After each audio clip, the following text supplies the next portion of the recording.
Taiwan. I'm Ethan Liu with 10 minutes of news from here in Taiwan and around the world. There are more than 700,000 registered migrant workers in Taiwan, many of them work in factories or as caregivers, sending much needed money to their families back home. But many employers here are exploiting these workers through legal loopholes. TaiwanPlus spoke to two Kenyan men who are now fighting for justice. Chris Gorin has this special report. These Kenyan acrobats came to Taiwan with high hopes for their careers.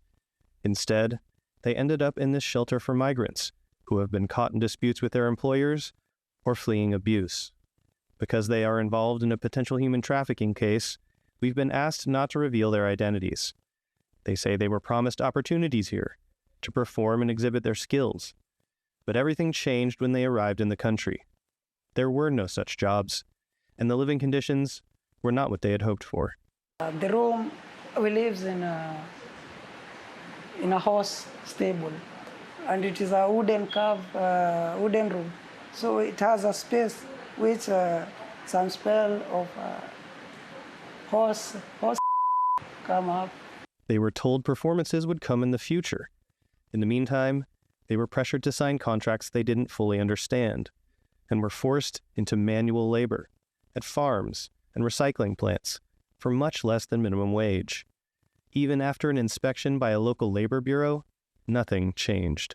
因为他的申请的工作内容其实就是从事马术的表演，好，所以照顾马匹，好，跟维护整个马场环境的，其实算是属于他合法的一个工作的范畴。那当下针对他薪资的部分呢，我们现场检查的薪资是有符合劳基法的规定的。The two Kenyan nationals left to find other employment, only to end up in a similar situation before a sympathetic party recommended they take refuge in the shelter. There are around 15 of these shelters in Taiwan, usually housing blue-collar migrant workers from Southeast Asia. But while the circumstances are somewhat different, the shelter says the Kenyan men's experience is all too common.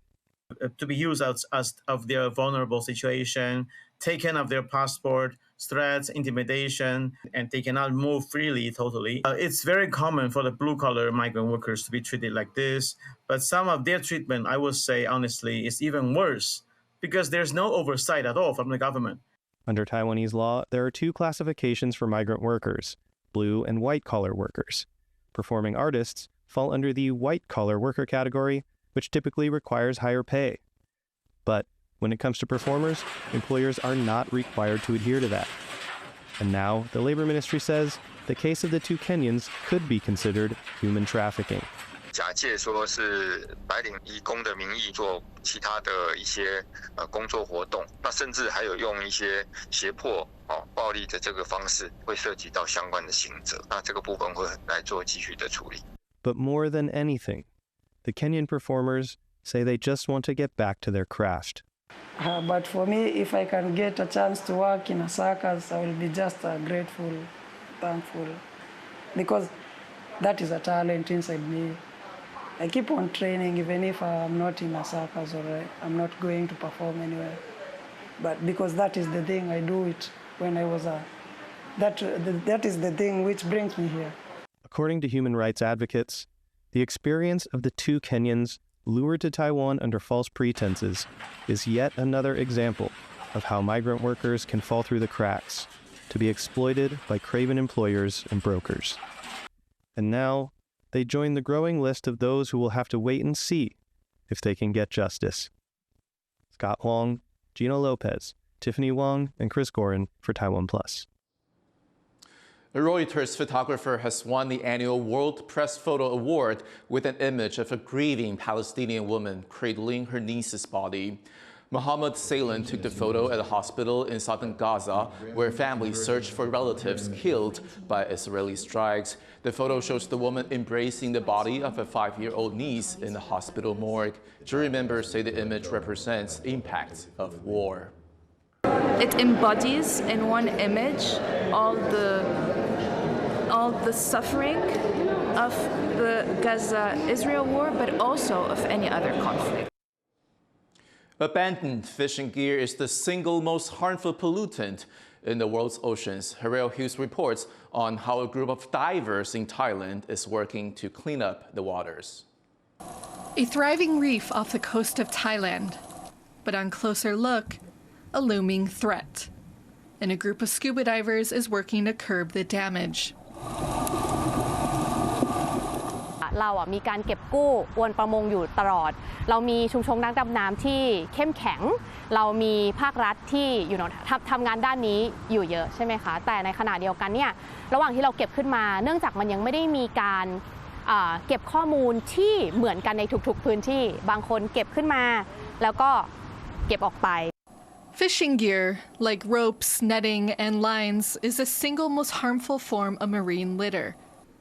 Scientists estimate a single net can kill about 500,000 marine animals like crabs and shrimp, 1,700 fish, and 4 seabirds.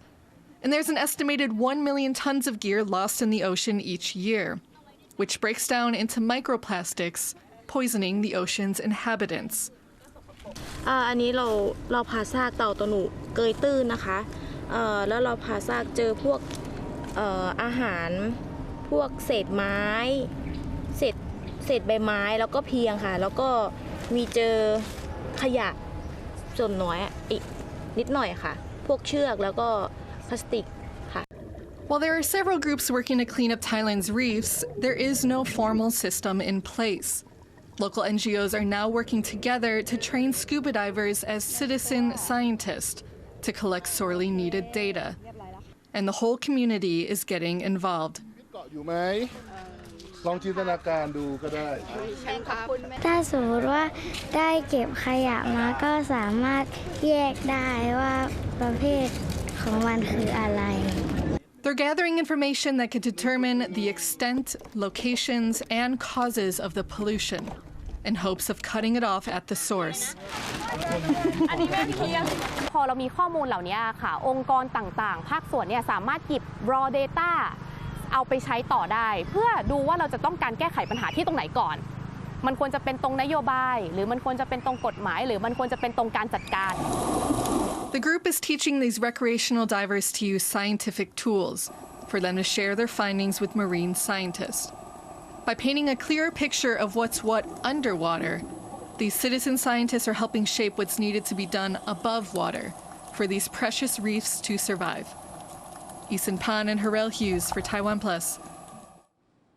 Modern street food from China is making its presence in Taiwanese night markets. As Irene Lin reports, people in Taiwan are at the forefront of sharing these snacks with the world. Once night falls, hungry foodies emerge to hunt for the best new treats in Taiwanese night markets, Chinese street food. These snacks have gone viral on Chinese social media platforms like TikTok and Little Red Book. And now their aromas have traveled across the strait. To many foodies in Taiwan, Chinese snacks like this yoga cup are refreshing both for the taste buds and their sense of adventure. 台湾观光客来说的话呢，它其实尝鲜的比例比较高，就是可能有一些过去的一些小吃美食，它其实已经太过熟悉了，所以它可是以尝鲜为主。 As appetites grow in Taiwan for these foods, vendors are blending the originally Chinese specialties into local novelties. 我去那边跟亲戚学了之后，然后再自己改良，然后结合西点的元素，然后再结合在地的食材。 With its many curious and adventurous customers, marketers say Taiwan may serve as a gateway for people to experience modern Chinese street food. 他会觉得说，这个好像曾经在短视频上面看过，但是他可能不见得会到对岸去，所以这时候呢，在台湾就变成了一个指定购买的机会。 In this new era, it seems nothing will go untouched by social media, and that includes Taiwan's long-standing night market culture. Scott Huang and Irene Lin for TaiwanPlus. Thank you for watching What's Up Taiwan. You can visit the TaiwanPlus website and follow our social media for more stories from Taiwan and around the world. Before we go, hold on to your hats as we watch these kite surfers compete in the 2024 GKA Kite World Tour in France. I'm Ethan Liu. Take care, and I'll see you next time.